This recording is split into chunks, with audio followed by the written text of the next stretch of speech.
Yang kedua ini tentang api penyucian. Ini benar, apakah ya. sama, Dr. Steven, dengan Ya, neraka?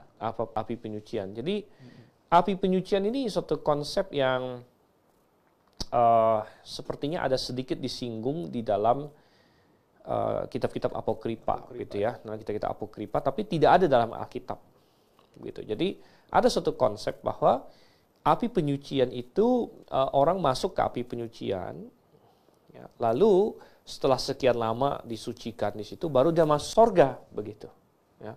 Dan konsep ini oleh gereja tertentu, gitu ya. Misalnya Katolik punya konsep mengenai api penyucian, ya. Jadi pengajarannya adalah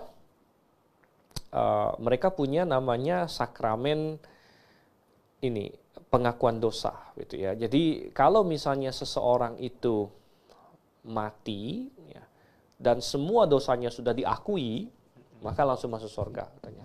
Tapi kalau ada dosa yang nggak sempat diakui, katanya, maka masuk ke api penyucian dulu. Baru setelah itu, setelah sekian lama, baru masuk surga, begitu. Tetapi coba kita bandingkan apa yang dikatakan oleh Alkitab di dalam Roma, katakanlah Roma pasal Roma 8 ayat 1 misalnya, ya. Roma 8 ayat 1, demikianlah sekarang tidak ada penghukuman bagi mereka yang ada di dalam Kristus Yesus.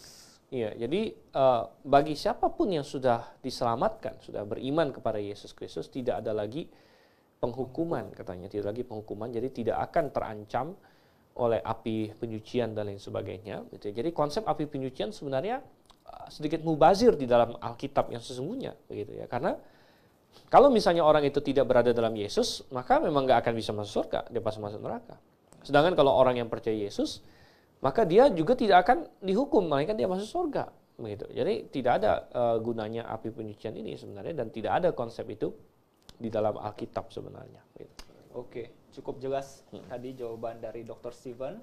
Dan ini juga ada pertanyaan dari saudara Tantio Prasetya. Selamat sore Pak Steven, saya ingin bertanya. Kita tahu jumlah yang masuk surga akan penuh. Bagaimana dengan yang masuk neraka, Pak? Terima kasih, Pak. Apakah benar ini? Pertanyaannya juga saya sedikit bingung. Jumlah yang masuk surga akan penuh, bagaimana dengan yang masuk neraka? Ya, mungkin maksud dari saudara Tantio ini, dia mengacu ke ayat yang berkata jumlah yang penuh dari bangsa-bangsa akan masuk, itu ada di Roma pasal 11, gitu ya. Dan tentu maksudnya penuh di sini bukan dalam pengertian sorga udah nggak muat lagi, begitu.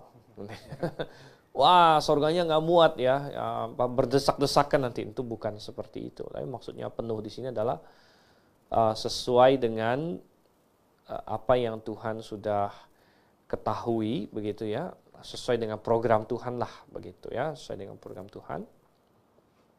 Nah, pertanyaannya apakah ada ya konsep yang serupa tentang neraka, begitu ya, tentang neraka. Dan Alkitab tidak ada menyebut masalah neraka penuh, begitu ya. Kalau penjara di kita kadang-kadang penuh ya, overload katanya, over capacity ya. Tapi kalau neraka tidak ada konsep penuh sebenarnya, begitu ya. Tetapi ya makanya sorga juga sebenarnya bukan penuh dalam pengertian tadi udah nggak muat lagi sebenarnya, gitu. Tapi maksudnya barang siapa yang memang mau menerima kebenaran, sudah menerima kebenaran, tidak ada lagi yang lain, gitu ya. Tapi neraka itu ya ini, kalau kita baca neraka itu awalnya ditujukan untuk iblis dan malaikat-malaikatnya. Tapi kemudian manusia juga yang tidak percaya juga masuk, begitu. Jadi rupanya ya kapasitasnya ada aja, begitu ya. Jadi mungkin ada satu ayat ya. Sambil ini saya cari deh, boleh masuk ke pertanyaan berikutnya. Iya, pertanyaan berikutnya yaitu Wahyu 20 ayat 1, ada dikatakan malaikat turun dari surga memegang anak kunci jurang maut. Apakah ini yang disebut malaikat yang menjaga neraka? Karena ayat 2-nya dia mengatakan menangkap iblis atau Satan, mengurungnya selama 1000 tahun di dalam jurang maut dan seterusnya, begitu. Oke. Ya, jadi ada malaikat yang ini ya turun dari jurang ya. turun dari surga memegang anak kunci. Jadi apakah ini malaikat yang menjaga neraka gitu ya? Iya. Nomor satu kita melihat bahwa ini bukan malaikat jahat ya, ini malaikatnya Tuhan. Jadi malaikat Tuhan ini karena dia menangkap ini iblis, dia menangkap iblis. Jadi dia bukan ini, jadi membantah konsep bahwa neraka itu punya iblis gitu, bukan ya. Jadi saya rasa malaikat ini hanyalah, ingat malaikat itu kan pelayannya Tuhan. Jadi ini salah satu malaikat yang Tuhan mungkin kasih jurisdiksi untuk mengurus masalah ini, begitu ya. Jadi kita nggak dikasih tahu namanya. Tentu malaikat punya nama, tapi kita nggak dikasih tahu.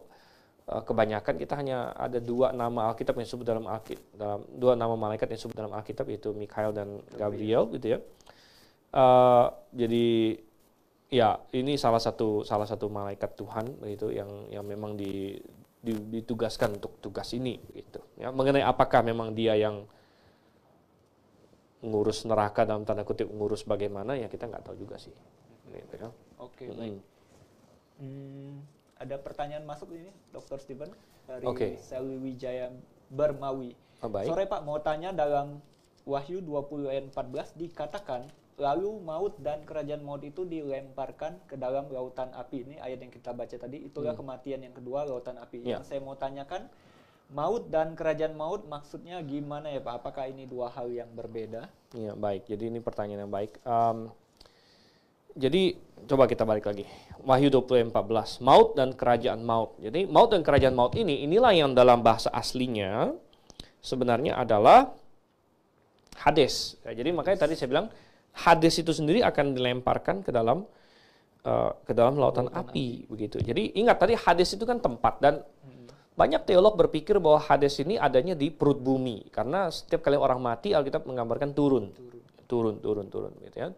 Jadi Hades ini memang bisa jadi ada di perut bumi. Tapi ingat bahwa peristiwa yang lautan api ini adalah setelah bumi dan langit lama itu dihancurkan. Gitu ya. Jadi bumi sudah dihancurkan. Nah Hades, jadi Hades tempat sementara. Tadi kita bilang Hades itu tempat sementara. Hades itu sendiri akan dilemparkan ke dalam lautan api. Jadi ada tempat yang temporer itu akan dilemparkan ke dalam lautan api. Sedangkan mengenai kerajaan maut ya. Jadi yang satu adalah Hades dan yang kedua adalah Thanatos. Jadi yang disebut sebagai maut itu Thanatos, kerajaan maut itu Hades katanya. Jadi Thanatos dan Hades.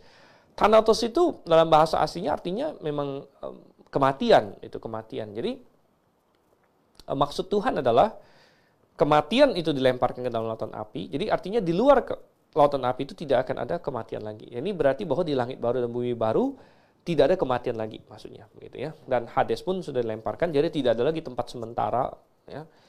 Sudah final, artinya sudah final. Makanya di langit baru bumi baru semua sudah final. Ya, yang masuk ke langit baru bumi baru Yerusalem baru juga sudah final, yang masuk ke lautan api juga sudah final. Tidak ada lagi tempat sementara Hades dan tidak ada lagi kematian, Thanatos. Gitu. Oke. Baik, sudah banyak pertanyaan yang masuk tadi dan sudah kami jawab. Kita akan menutup dengan kesimpulannya. Dr. Stephen, bisa disampaikan apa yang mau disampaikan bagian penutup kali ini? Baik. Sebagai kesimpulan, kita kembali kepada apa yang Alkitab katakan, bahwa neraka itu ada. Ya, banyak orang hari ini tidak suka dengan fakta ini. Ya. Tapi Alkitab menegaskan neraka itu ada, neraka itu tempat yang benar ada, yang kekal, tempat hukuman bagi orang yang mati di dalam dosa-dosanya, yang tidak memiliki Kristus. Namun Allah begitu mengasihi Anda dan saya, sehingga Dia rela mati supaya kita tidak perlu masuk ke sana. Dan pertanyaannya adalah, jangan kita meragukan adanya neraka, jangan kita menolak itu, tapi pastikan diri kita sudah diselamatkan dari neraka, sebagaimana yang dikatakan, bahwa barang siapa yang percaya kepada Putra Tunggal Allah, maka ia bisa tidak binasa, melainkan beroleh hidup yang kekal. Pastikan itu adalah Anda dan saya. Ya, amin. Puji Tuhan. Para sahabat kebenaran, Anda sudah menyimak sepanjang hampir 1 jam ini. Dan jika Anda masih ingin bertanya mengenai program ini, siaran kami hari ini, Anda dapat bergabung di grup WhatsApp yang sudah kami letakkan linknya di kolom komentar di screen Anda. Silakan Anda klik link itu dan gabung ke dalam grup WhatsApp ini. Sudah terdapat 3 narasumber kami yang akan siap untuk menjawab berbagai pertanyaan para sahabat kebenaran semua, baik tentang tema neraka, minggu-minggu kemarin tentang sorga, dan banyak hal yang Anda bisa tanyakan. Kami sangat bersuka cita bersama Anda masih menyimak sampai pada menit-menit terakhir acara ini, yang saat ini sudah memasuki episode ke-22. Kami masih tunggu terus partisipasi Anda dalam acara kami di episode-episode selanjutnya. Dan di akhir acara ini, kami bersama Dr. Stephen Riau ingin mengucapkan salam bagi Anda semua dengan ucapan Maranatha. Maranatha.